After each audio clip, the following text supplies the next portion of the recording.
शनि के क्रोध का भय था उन्हें, इसीलिए इंद्रदेव ने श्रेष्ठता के विवाद के निर्णय के लिए न्यायप्रिय राजा चक्रवर्ती सम्राट विक्रमादित्य को आमंत्रित किया।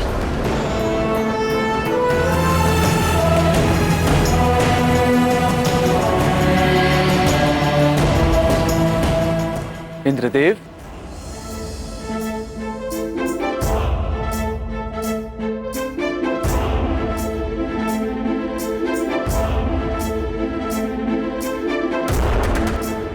प्रणाम इंद्रदेव।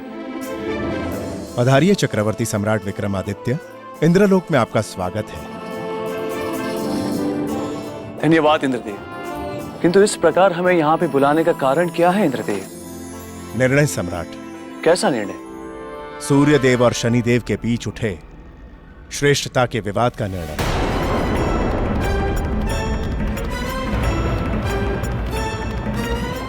आप निश्चिंत रहे, न्याय निष्पक्ष होगा।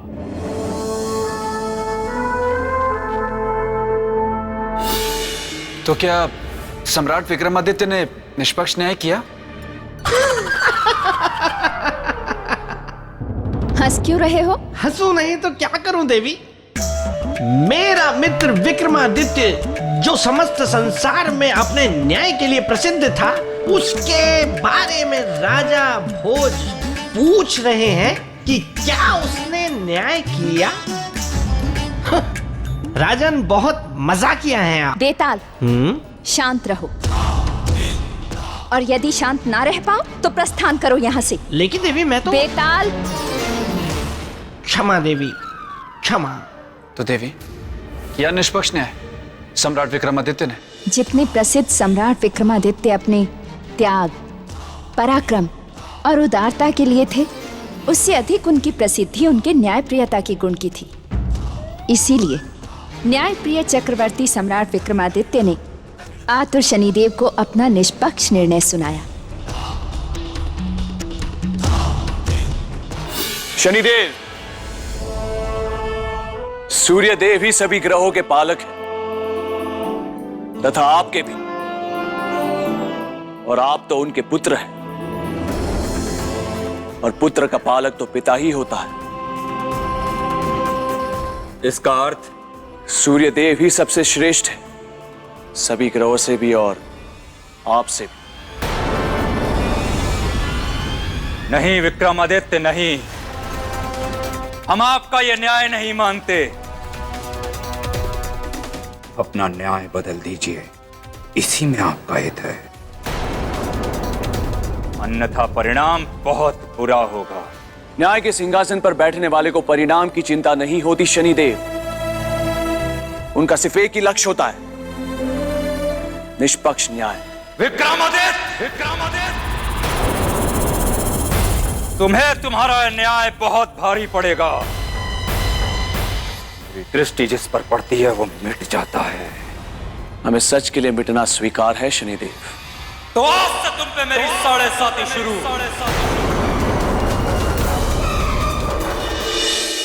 इतना बड़ा न्याय देखा, फिर भी मेरे मित्र ने न्याय का साथ नहीं छोड़ा।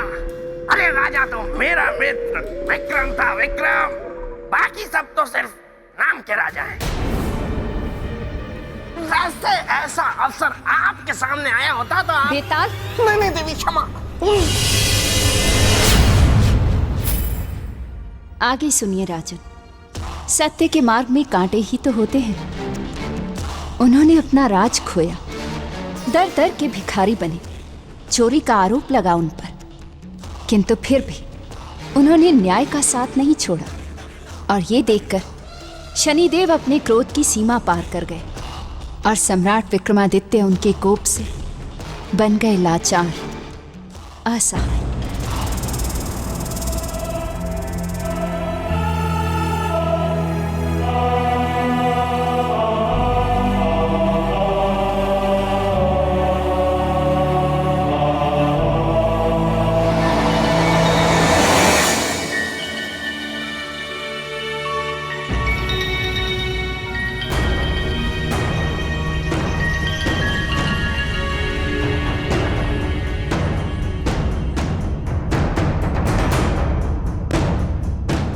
न्याय के पुजारी, अब तो तुम अपनी भूल समझ चुके होगे।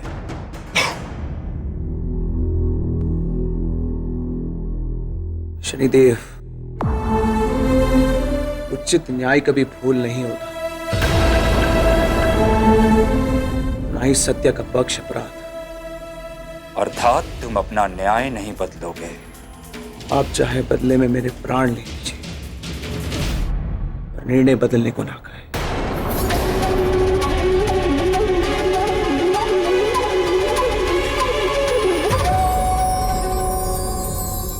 हट भी इतना प्यारा होता है, ये आज हमने जाना।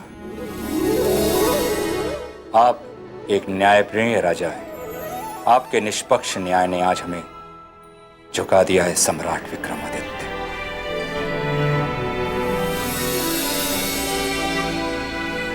तो इसका अर्थ है कि विजय सत्य और धर्म की हुई। हाँ राजन, शनिदेव का दंड वरदान बन गया। इंद्रदेव व सभी देवताओं ने सम्राट विक्रमादित्य के न्याय से प्रसन्न होकर उन्हें कुछ विशेष भेंट देने का निर्णय लिया, जिसका निर्माण कार्य किया देव विश्वकर्मा ने।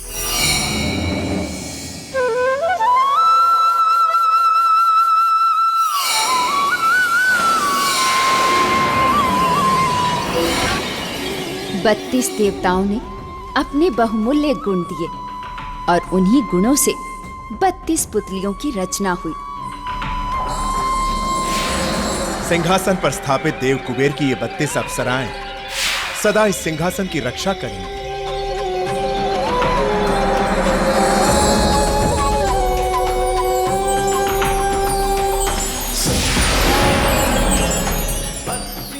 और इस प्रकार उस दिव्य सिंहासन में सभी देवों के गुण आए, जिसे लेकर सभी देवता चक्रवर्ती सम्राट विक्रमादित्य के पास आए।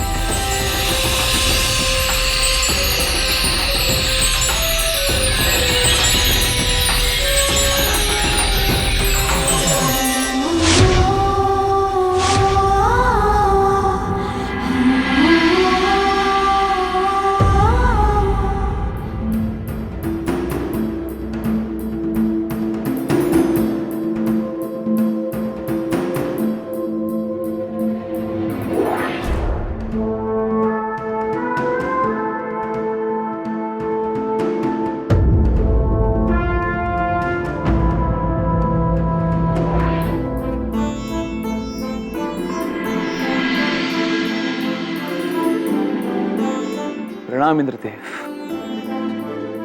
प्रणाम सूर्यदेव।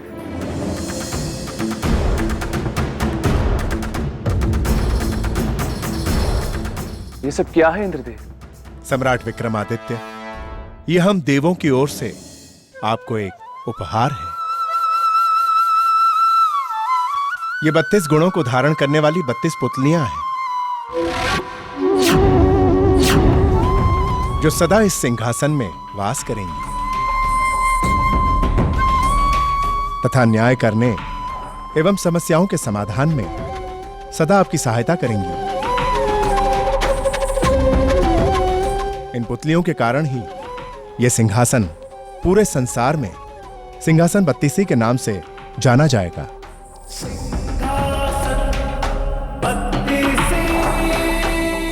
सम्राट, अब आप अपना सिंहासन ग्रहण कीजिए।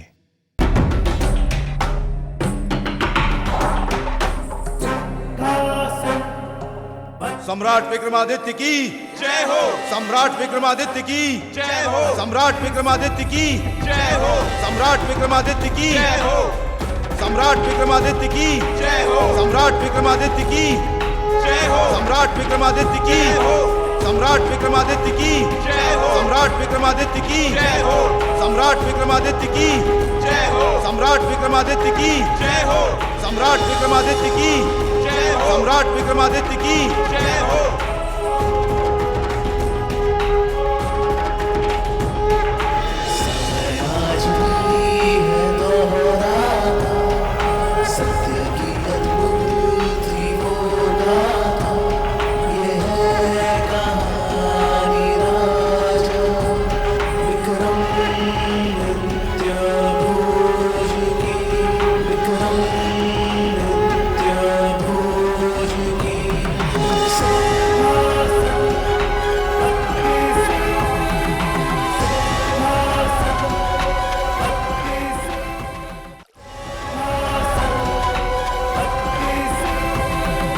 यही है वो दिव्य सिंहासन बत्तीसी जिसे देखकर आप मोहित हैं राजन। इस सिंहासन को धारण करने वाले राजा के राज्य में कभी भी महामारी का प्रकोप नहीं होगा, कभी भी अकाल नहीं पड़ेगा, धन जन की हानि नहीं होगी, सदा न्याय होगा तथा सुख और ऐश्वर्य का वास होगा।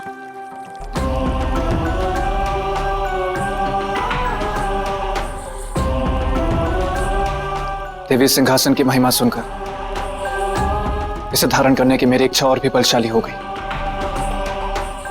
अपनी प्रजा के सुख और समृद्धि के लिए मैं इसे धारण करना चाहता हूं।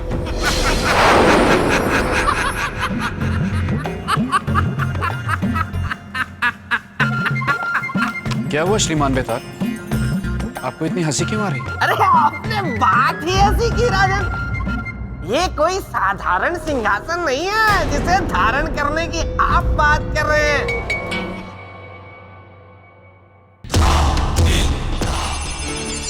नहीं।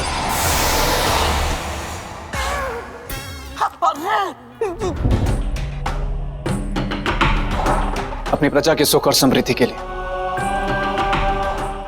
मैं इसे धारण करना चाहता हूं।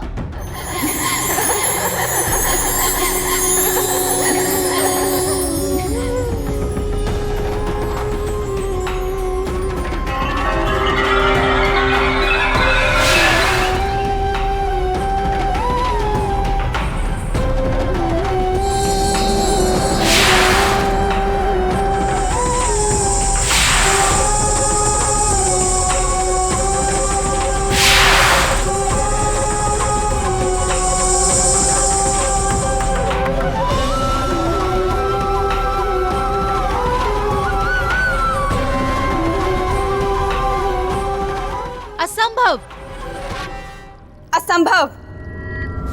असंभव। क्यों देवियों?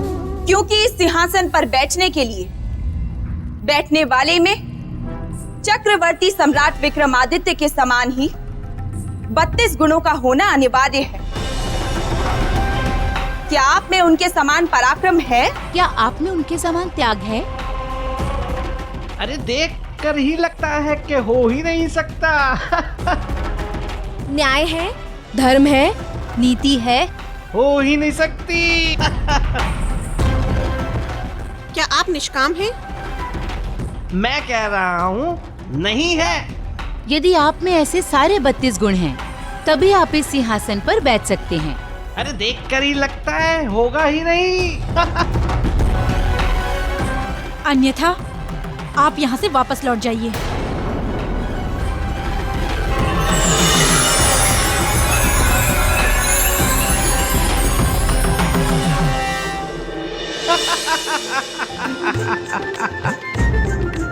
ये 32 गुण तो मेरे मित्र विक्रमादित्य में थे, आप में नहीं है राजा भोज।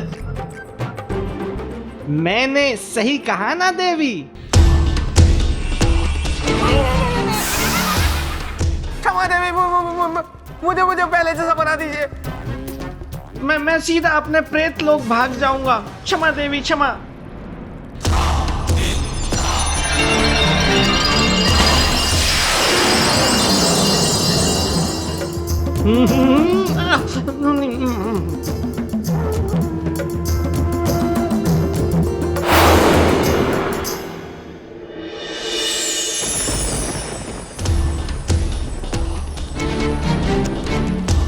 अंतर्द्वंद के दल में धंसा है मन। क्या सोच रहे हैं आप राजन? सोच रहा हूं कि यदि इन गुणों की कसौटी पर खरा उतरना ही इस सिंहासन को धारण करने का आधार है, तो मैं इन गुणों की परीक्षा देना चाहूंगा। परखूंगा स्वयं को कि मैं इस सिंहासन के योग्य हूं अथवा अयोग्य। उचित निर्णय है, क्योंकि यहाँ तक आना भाग्य ने तय किया था। इससे आगे कुछ पाना आपके कर्म तय करेंगे।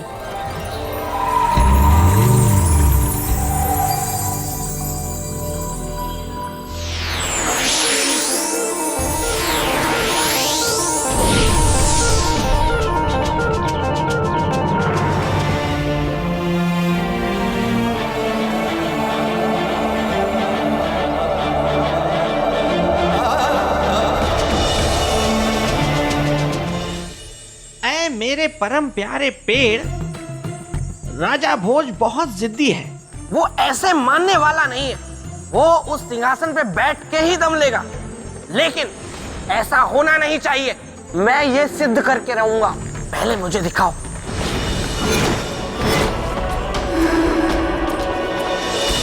ओ, इसका मतलब मेरा अनुमान सही था। राजा भोज तो जाने की तैयारी में है। महारानी वल्लरी, आप मेरे जीवन संगनी हैं, इसलिए मैं आपसे अपेक्षा करता हूं कि मेरे द्वारा लिए गए निर्णयों में भी आप मेरी संगनी का धर्म निभाएंगे। मैं जा रहा हूं और तब तक वापस नहीं लौटूंगा जब तक वो सिंहासन बत्तीसी को प्राप्त न कर लूं। तब तक के लिए राज्य का भाग्य आप संभालें। राज्यकार्य से लेकर प्रजा का सुख सब आप ही को देखा। आप निश्चिंत होकर जाइए महाराज। आपकी सफलता के लिए हम महाकाल से नित्य प्रार्थना करेंगे।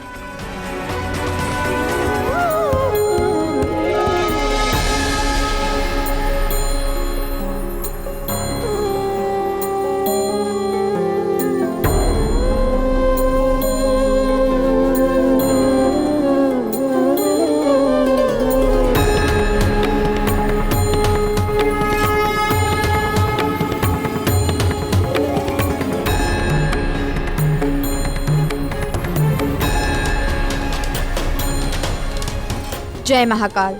जय महाकाल।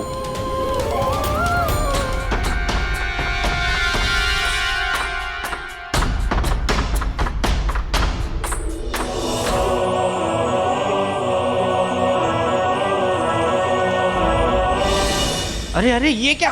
राजा भोज तो महल से निकल गए। ये गुफा पहुंच जाएंगे, इससे पहले मुझे भी जाना होगा।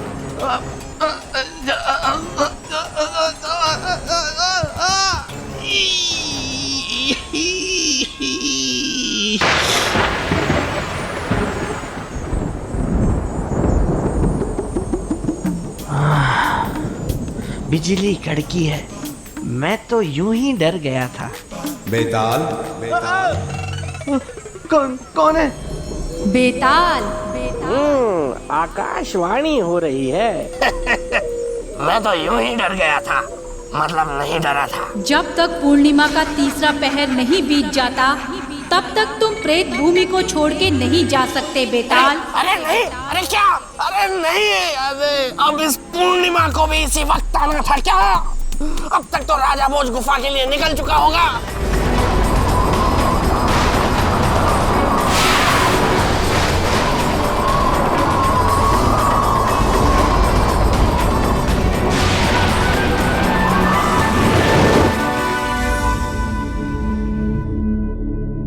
राजन,